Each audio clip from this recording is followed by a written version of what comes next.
You are looking at Julian's pronunciation guide, where we look at how to pronounce better some of the most mispronounced words in the world, like this other curious word. But how do you say what you're looking for today?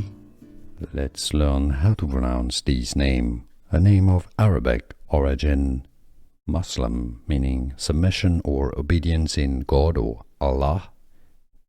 The Arabic pronunciation first is Izhaan.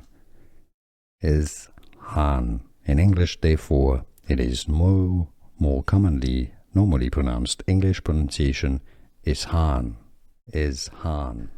Here are more videos on how to pronounce more confusing words and names too many mispronounced. Like this video if you found it useful. I appreciate your support. I'll see you soon and thanks for watching.